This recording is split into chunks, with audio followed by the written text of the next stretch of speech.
Hey everyone, today I want to go over a very helpful tool that is called Path to Building. It is a great tool where you can either min-max your character, look around in the skill tree without having to actually do anything in the game itself, and where you can actually make your own builds from scratch. A lot of newcomers to Path of Exile hear a lot of Path to Building, but they don't really understand it. Now, I want to say first, I have a little bit of an older video on my YouTube where I explain how to download and use Path to Building, so I suggest that you go and check that out first if you do not currently have Path to Building or do not know how to install it. Another great thing that I want to add as well is that I suggest that you should use the fork version of Path to Building right now that is out. I will link this below in the description, and fork is basically an installation to Path to Building that can calculate more different things in Path to Building, such as impale and other things as well. That is very helpful, but that is not in the original Path to Building version. So let's begin with some basics. We can see first here that you can add or remove levels. You have the different characters in the game. Let's say that we're making a duelist, and then you have the ascendances. Let's say we're making a champion, and then you can basically put skill points freely wherever you like to, and you can see how they change your character over here and everything. But that is not really the main thing here. The main thing here first that I want to talk about is skills. If you click on the skills thing, you can add a new skill group.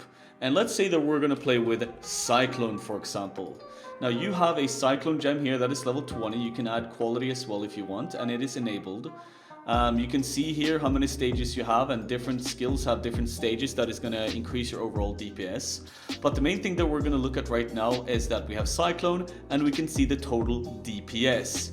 Now, when you have Cyclone listed as your main skill and you are in the skill section here, you can see according to what you have in your skill tree. Let's say we have some dual wielding things here, and let's go ahead and get like some crit multi and all those things with dismembering. Maybe go down and get Rampart with the fortify. When we have all these things in the skill tree, Cyclone's DPS is gonna update as well. But the skill section is also gonna update, and if you click like this, it is gonna add different things that it think that you should use in your skill setup. So it goes from like the highest DPS to the lowest the further down you go. So depending on what you have in your skill tree and depending on what weapons you've chosen and what gear you've chosen later on, it's going to suggest different skills for you to use in your setup. Now, sometimes it is the best optimized, sometimes it is not the best optimized. But right now, let's say we're going to make a physical character. So I know, for example, we're going to go with brutality, and then it tells like, okay, we're going physical. Then it tells you that like, yeah, concentrated effect is good, or maybe melee fist, you know. And then it's like, oh, by the way, impale would be great to have on this. And maybe you should use faster attacks, and maybe use, you know, pulverize or fortify and such things. And then we can see that we have a 6-link now, and you should never really push more than like a 6-link. Adding pulverize and concentrated effect, yeah, the DPS goes up, but you do not play with an 8-link, you know, so let's keep it at a 6-link with some random gems. So you can now see the total DPS has gone up. And we now also calculate impale DPS and total DPS, which comes to a total DPS including impale. So we have now figured out one of our skill setups, and then you can add like a new one, and you can add, for example, like what do we want on top of this? Do we want pride? Well, yeah, you have a pride and you activate the pride. You can see the DPS go up as well, because pride is in physical damage aura and such things. Well, you can play around with this a lot yourself. And then if you see in the skill tree once again, we can see like, for example, oh, if I were to add something more like attack speed while dual wielding, well, that doesn't really go up because we doesn't really have any weapons yet. So let's start adding some weapons and let's start adding some gear. Now, the thing that you're going to see here is that you can add any gear that you want that are unique. So you can search for a gear piece. Like, let's say I have a Paradoxica, let's say. I can add that as my damage weapons. Now, Paradoxica is obviously expensive and everything, but let's just play around with this and just see that you can add anything you want. Now, another thing that you can do is that you can sort by total DPS or combined DPS and things like that. And then you can search at any type, and then it's going to tell us, okay, what is something else that's going to add an incredible amount of DPS right now? So let's say that I don't really want to see all of it. I just want to see, for example, belt. So let's see that like, Ruslatha's Coil is going to give us an incredible amount of DPS. It counts from highest to lowest in terms of DPS. So Ruslatha's Coil, such things, etc. And let's see now. Now I have, I'm dual wielding with swords and I have a Ruslatha's Coil. So let's see here. we can now see that the dual wielding attack speed here, 4% attack speed, is going to give me, if I were to allocate this node, it will give me 348 total DPS. And you can see the DPS go up here. So this is basically how you calculate your character depending on what gear you're using, depending on what skill tree you want to have, and you can try to min-max and try to optimize it a lot more. So let's do this, for example, and let's go back to my actual character that I'm playing this league, my champion Cyclone Impale with claws, and we can see that everything is set up here, and I have about 6.1 million DPS with all my gear and everything that I've chosen in the skill tree. So let's see here, this is currently level 93, and let's see, like, okay, what could I add right now to add even more DPS?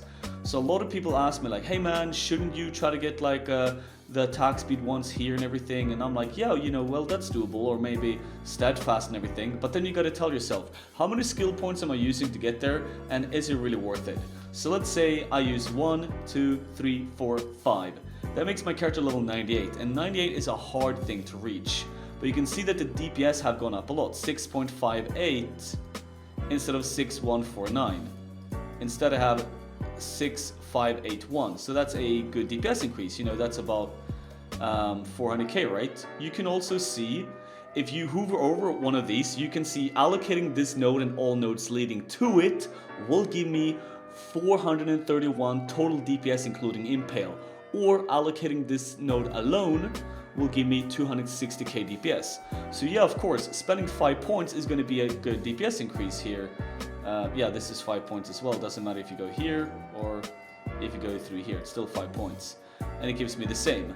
But then again, that's when you have to realize, like, you have to look around your skill tree and say like, well, I can get the same amount on attack speed because it's 3, 3, and 12. And this gives 3, 3, and 12 as well. This is only giving me more leech. So do I want to spend 2 less skill points actually getting over here and instead going for berserking and still getting basically the same amount of DPS without having to allocate so many points? So that's another thing that's very important if you're making your own character, or if you're trying to min-max your character as well, is that you have to calculate like, how much am I spending here and is it really worth it for the DPS increase? Now, another thing that I want to say in this video that is super important that a lot of people do not understand when they tell me that they're calculating their path of building DPS is that a lot of people don't have the fork version, so they don't understand like the Impale DPS, and a lot of people are configuring things very, very wrong as well. So configuration is incredibly important to configure it as well when you're making a character to really see how much damage you have. So let's go over the configuration for my character right now. I'm playing champion, I'm playing Impale, and I'm playing with these sort of skills that I have in my Cyclone. I have an infused channeling and I have fortify and all these things. And that's when you have to look at when you go into the configuration. Now, first of all, I have clicked in power charges, and you can see that power charges is a great deal of DPS. Every power charge adds a percentage of damage to your character, and then you might ask yourself, well, why would I add the power charges? How do I get them? You have to really understand a lot of the skills and everything in Path of Building to know what you should activate. But I can tell you, Blood Rage gives me power charges, 25% chance to gain Frenzy Charge on kill. Sorry, was I talking about power charges? That's my bad. Yes, my bad. Here we go. Wind Up. So 10% chance to gain a power charge on non-critical strike with a claw or a dagger. So every time I'm not critting, I have a 10% chance to gain a power charge. And look, you can see over here, my crit chance is 43%. So half of my attacks are not critting. So half of my attacks, I have 10% chance to gain a power charge. And then my attack rate is 17.88. So I'm doing a lot of attacks constantly, so I am generating power charges very fast and very easily. And that's why I have clicked in, I have power charges. And then, as I was trying to show you, Frenzy Charges as well. I'm getting that from my Blood Rage. Frenzy Charge on kill when I have Blood Rage activated. So let's go down the list as well. I have Fortify, which you can see is a massive DPS increase as well, because we have Unstoppable Hero, which gives attack speed and damage with Fortify. We also have Rampart, which is giving attack speed and attack damage and movement speed while Fortify. And since we have Fortify in our 6th link, we then gain Fortify every time that we attack an enemy. So we Cyclone, we attack an enemy, boom, we have Fortify. So as long as we're attacking, we have Fortify, which we do most of the time. Now, I recently picked up a pair of boots that are very expensive. I bought these for 1x salt. They have only Tailwind and nothing else. I will multi-mod these later on. And they have movement speed that I've crafted myself. So not really crazy boots, but they're good. Because of this, they are giving me Tailwind when I crit. 43% chance to crit, 17 attacks per second basically. I'm gaining Tailwind almost all the time. So you can see here, Tailwind, massive DPS increase as well. Do I have Flask active? Usually calculate that you do have your Flask active, because you usually calculate your DPS with your Flask. So yes, I have my Flask active, but I've already enabled them in here. So you can see here, if I disable them here, it doesn't calculate that. But yeah, we're gonna have this checked in as well. And then since we're playing champion, I am taunting. 100% chance taunt to hit. Enemies taunted by you take 20% increased damage and they cannot evade my attacks. So if I click out that I've taunted an enemy recently, not really that much is going to change here, but the enemy is taunted over here. So taunt an enemy recently is only going to do things for my regen and things like that, because this one gives us 2% life regen. But over here, is the enemy taunted? Yes, I am taunting. You can see that I lose almost half my DPS because my hit chance goes from 100 to 84, and a hit chance is very important when you play a melee character. So the enemy is taunted, yes, 100% chance to hit, gain a lot of damage from that as well, 20% increased damage and such things. And I also have some taunt things over here as well. Provocateur, crit chance, multiply against taunted enemies. So yes, I'm taunting, and that is massive for DPS because we're playing the champion ascendancy. Now, another thing as well is that, have you impaled an enemy recently? Well, yes, I have a 100% impale chance. I have Master Metal, which is 20. I have Impale, which is 40. I have Dread Banner, which is 20. I have Deep Cut, which is 15. Another Deep Cut, which is 15. A lot of people usually play with this one, which is 5%, and then 15% here as well. So if you do not have double Deep Cuts, you still have a 100% chance to Impale if you have this and Swift Skewering, which I tell people to get in my guide. And then we have 20, 20, and 40, which is 100. So yes, we have impaled an enemy recently. And currently my character has Deep Cuts here, 1 additional hit, Deep Cuts here, 1 additional hit, and Master Metal, which gives 2 additional hits. So my character has 9 stacks of Impale, and we can see that the damage goes up a lot depending on how many Impale stacks I have. As you can see, 6.149 with 9 Impale stacks. And then another thing is that Infusion is active because I have Infused Channeling, and as soon as I'm hitting something, Infusion is active, which is a great deal of DPS as well. I have Blood Stance on my Blood and Sand and Flesh and Stone for extra DPS. You can see the difference here between Sand and Blood Stance. This is why I tell people to use Blood Stance for single targets. And then I have checked in that the enemy is a Shaper or a Guardian. And my crit chance is lucky, but the flask that I have already enables that, the diamond flask, so you know, whatever, but I still have it checked in. Enemy is main, which doesn't really do a lot either, but the enemy is main because I have main in my skill setups, and then I'm taunting. So there you can see, based on all these things, you can calculate how much damage you're doing.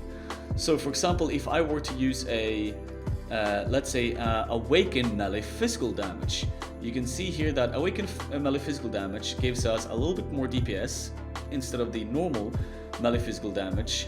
But the thing is that we are not really calculating the fact that we're intimidating enemies right now.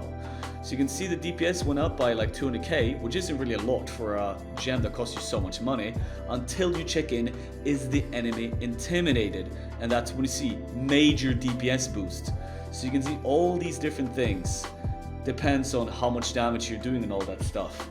If I were to add, for example, in my flask setup, the Bottle Faith, I were to add that, for example, instead of this Basalt Flask, yeah, my damage doesn't really go up a lot until I put, is the enemy on concentrated ground, which it is when you activate the flask and the enemy standing still. Major DPS increase, right? And that's why Bottle Faith is so expensive.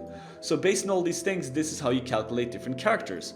Obviously, this one is set up for my character, and different characters are, gonna have very different things. Maybe you have Onslaught, maybe you have Unholy Might and things like that. Maybe you have Adrenaline, which I do not have, But depending on all these things, your character is gonna change based on that. Now, one last thing that I want to go over as well is that I've seen a lot of people struggle with really understanding like how to add different items in Path of Building and how to create your own custom items. Now, for example, there's this really crazy way that you can edit and you can like copy all this text if you have the just pure like raw input of an item and such, and you can like, you can copy this. And I just got a follower, sorry about that. You can craft a new one or create custom, and you can add it again and then it shows up. But that's a little bit too complex for this video right now, and that's a little bit more for later on. So I will just do the simple way, craft an item. So let's say that right now there's a lot of people asking about these cluster jewels and like, how do you really figure out which cluster jewels are good for my build and everything? Well, it's really easy. You can make your own cluster jewel, and let's say that we have a large one.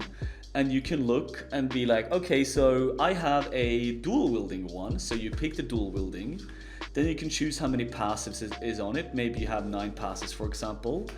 And then you just pick your prefixes and your suffixes for this. And this is really easy to make your own custom cluster jewels in your skill tree, for example, to see like which one is better for your build. And this works for any build, any cluster jewel. You can do the medium ones, the small ones, the bow damage one or whatever, but since it's my build, I'm gonna go with the dual wielding one. So here I can see like, okay, let's say for example I have de la Repartee and I have, let's say,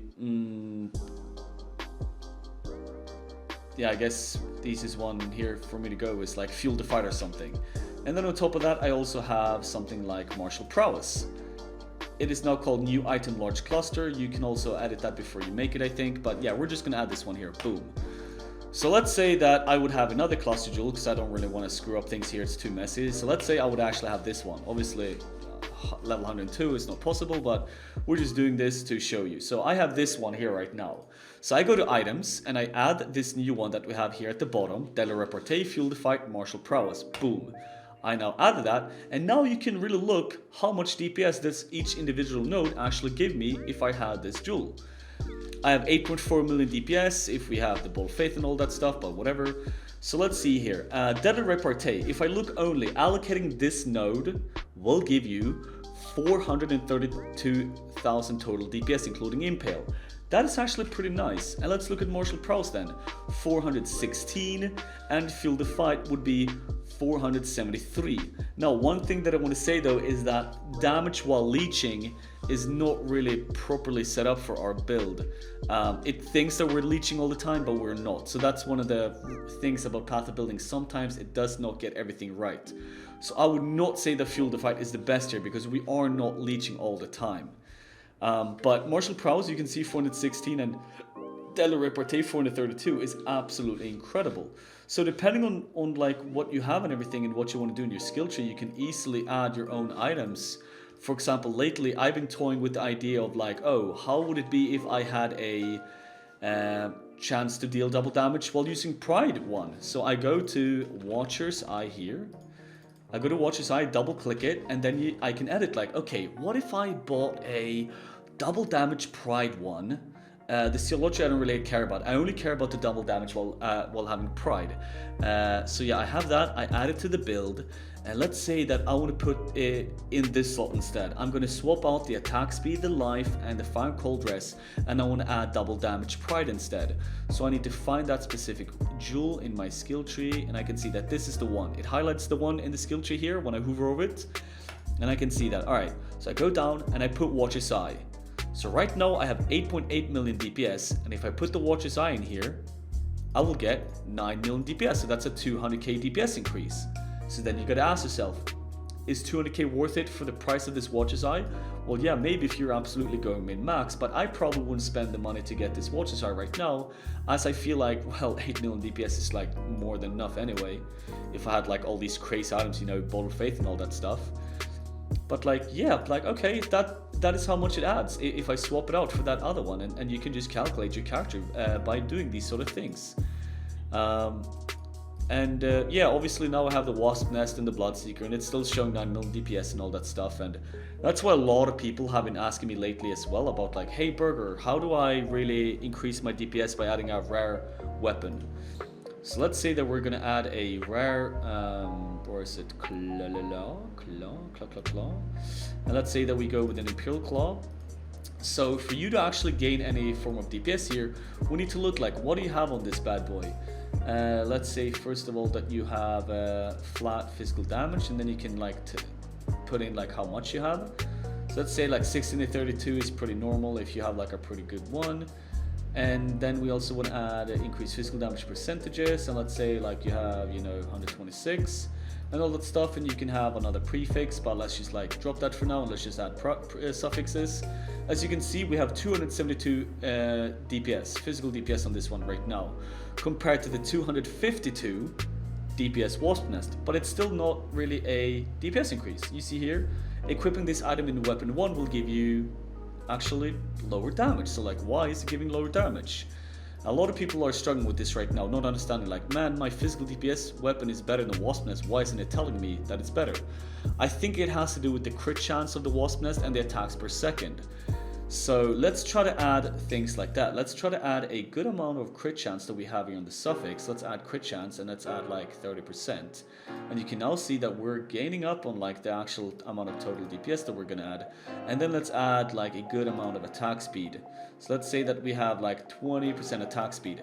We can now see that 327 physical DPS, which isn't that much, 7.8 crit, 1.92 attacks per second, which is a little bit higher crit, a little bit higher attacks per second, and about, you know, 70-ish better on the physical DPS. But you can now see that, wow, 643,000 DPS increase. No, this is actually probably not that hard to get. A lot of people are trying to buy 400 physical DPS claws for like 10x or something. But if we were to make this one right here, like, you know, obviously this is really good and maybe a little bit hard to make. Let's lower the crit chance for a little bit, for example. But you can still see how great of an increase this would be compared to the Wasp Nest. Boom! That's a 600,000 DPS increase if we had this claw, which isn't even 400 physical DPS or higher. It just has crit chance, good attack speed, and some physical damage on it, and it is such a good upgrade. So yeah, that's what I wanted to talk to you about in this video today. I know it was a long video and I apologize for that, but there's a lot of information about path building, and there's a lot of things that you can learn and that you will learn eventually, such as the item like the item stuff, the configuration of the character, finding out what nodes are best in the skill tree and all that stuff.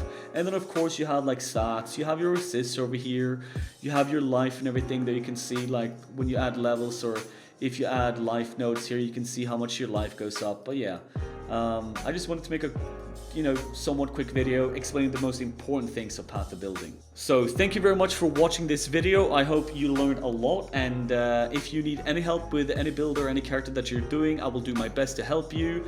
And if you need any help with the game, I will do my best to help you as well over at twitch.tv/burgerbrush, where I stream almost daily Path of Exile as well. And you can always catch me in the Discord otherwise, and yeah, on any social medias, I guess. But yeah, thank you very much for watching. Have a great day, and I'll see you in the next one.